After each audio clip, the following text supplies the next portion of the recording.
What's up, guys? Welcome to Box to Box Football, and we're back here to give a quick congratulations, a massive congratulations to Internazionale, who were crowned Serie A champions for the first time since 2010 and Oh my God. ending Juventus' stranglehold of Serie A. 9 straight titles for them. It's finally over. Inter champions. They threatened it last season, but didn't come to fruition. This season, they showed the consistency. They showed the ability, overall, and they're finally over the line. First title in 10 years. Jack, tell me what you think. The only thing I think that comes to mind is just well deserved. I mean, if anybody looks at the table, the biggest thing I think personally that I look at is the very small number in the loss column. There are 2 losses all season, which is really incredible, especially how well Milan were playing at the start of the year. Obviously, Juventus, that's still a team with Ronaldo. Napoli are always dangerous. Lazio, even Roma from time to time, and Atalanta have been fantastic over the past 3 or 4 years. So to only lose 2 games, and of those 2 games, for them to be Sampdoria and Milan, and it was when Milan were kind of at the peak of their powers, and obviously there was that kind of there was a big derby match, so that it really could have gone any way. I think that really shows you the state of play and how brilliant that they have actually been.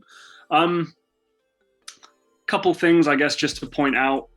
We know that the Lautaro Martinez and Romelu Lukaku relationship has been fantastic. No shocks at all. That obviously Romelu Lukaku has been the better of the two. He has been borderline unplayable. And when I say borderline unplayable, I mean there's no way to stop the guy. If you want to try and do a one-on-one muscle up with him, that's fine. But chances are, if you're kind of all bulked up and big, he's going to run past you because he's still very quick. If you think you can close him down, he's probably going to get half a yard and then shoot and then probably score. He's become more selfless, more of a team player. He runs down the right channel and obviously has the support of Akraf Hakimi. My book, best right back in the world right now. I think Hakimi is absolutely fantastic. James, they've spent a lot of money. They've recruited a lot of players, and some of their backup positions, there's a certain level of embarrassment of riches. But, when you've got to fight against this Juventus team, that's what you've got to do. And I think that they made no apologies for it. Conte is on fire for me, probably manager of the year. I would probably say. I mean, I'm trying to think of Pep Guardiola. maybe Pep. Obviously, depending on the Champions League, maybe Pep. Certainly if Lille can somehow beat PSG, maybe Atletico Madrid if they can beat Barca and Real. Who knows? But Conte for me is the standout coach, and yeah, what an achievement for me. Anybody but Juventus, I was happy with, and the fact it's Inter, hey, I don't mind. I was getting ready this season to do a video with Jack talking about the death of Serie A if Juventus would have won the 10th title in a row. Where a league like this, with the embarrassment of riches, with the history behind it, for a team to win 10 straight titles, to me, would be horrible for the league. It's already horrible the way that a team won 9 in a row, but Right. 10 would have been a bad thing. But then I look at this Inter team. And yes, Juve have not been the Juve of the last 9 years.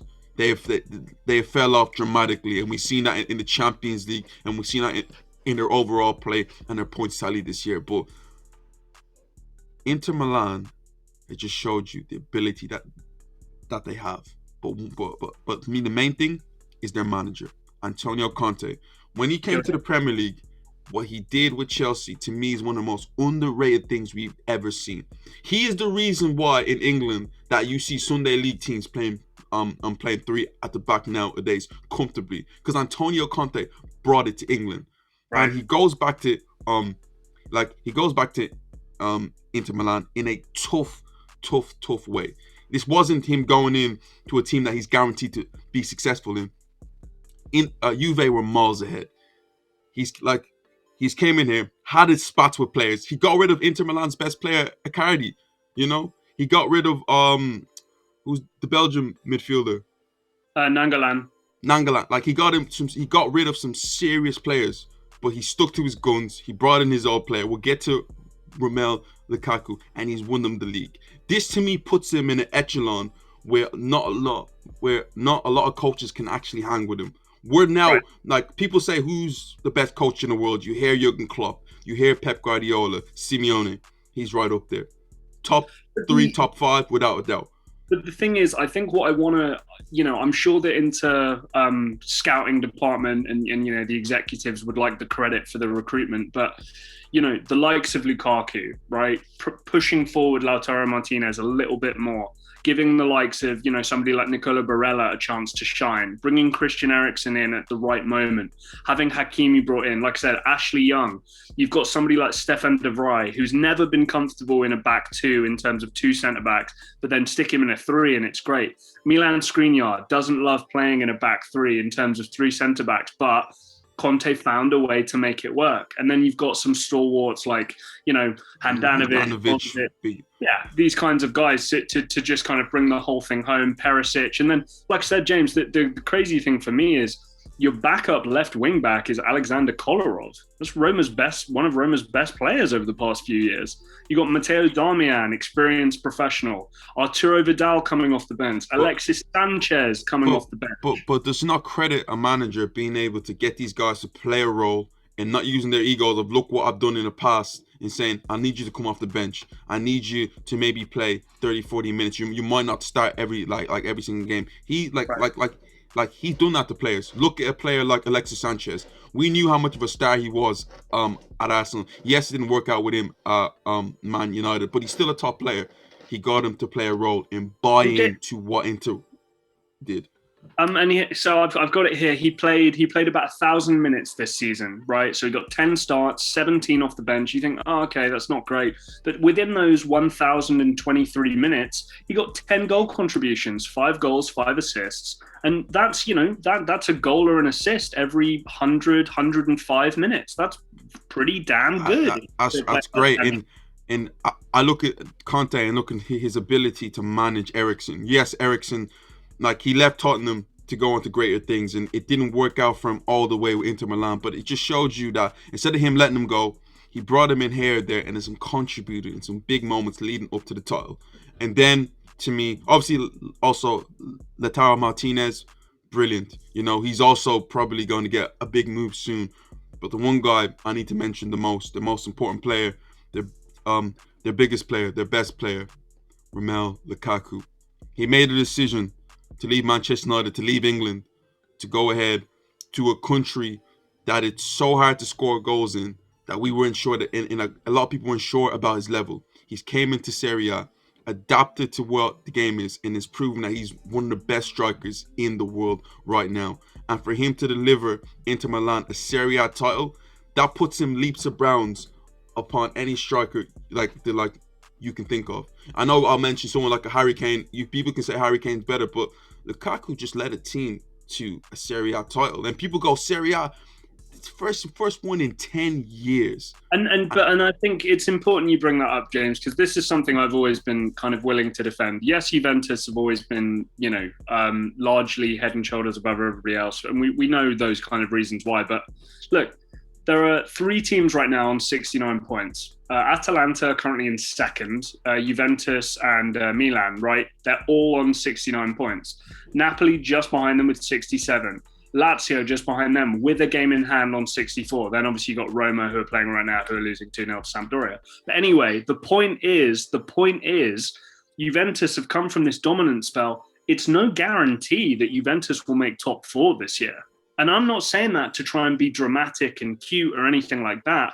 But the way Napoli have started playing recently, the way Lazio don't really draw games. They either win games or they lose games. Atalanta, it's the best team apart from, let's say, maybe a Leicester or something like that I've seen in recent memory in terms of group effort towards a goal.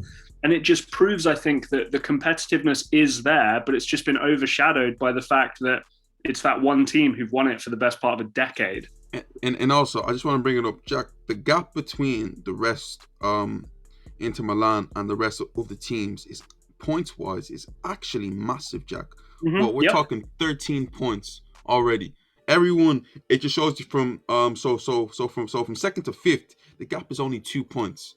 So it's been a tight league this year, but there's Right, one right. team who's just leaps and bounds upon everyone else, showed a consistency level. Yes, didn't do great in it like in the Champions League, but that's something that they might work on next season. But they had the goal was to win Yeah. Serie A, bring it back home, and they And have. James, and the way rumors are, the way you're looking at rumors and stuff as well, like supposedly Wijnaldum is not going to be going to Barcelona, and supposedly there's an offer on the table from Inter. I think that's a great move for somebody like Wijnaldum. I think that there are a couple of pieces in this Inter team which will move on or at least take a lesser role. And if Wijnaldum wants to come in and go, hey, I'm going to try and win you guys a Champions League, maybe retain, Serie A again, like brilliant. That's fantastic. The recruitment's still going to be there. I've seen rumors about Chelsea trying to get Lukaku back. I don't buy that for a second. There's no way. But to be fair, financially they're not great. A lot of these Serie A teams ain't great. But if you're looking at a team to win it, right? If you have to pick a team to win the Serie A, right? Today for next season, you would just go Inter Milan in a heartbeat because they're just Right. miles ahead of everyone else. Juve, they're in a weird transition as a team. But again, guys, just want to big up huge congratulations to Inter Milan for what they did. Awesome. Very very impressive. They also won the title with 4 games to spare now, so they can have like a now and like a dawdle for the next 4 games. But congratulations to Inter Milan. Thank you for watching. This is Box to Box Football, and we will see you next time.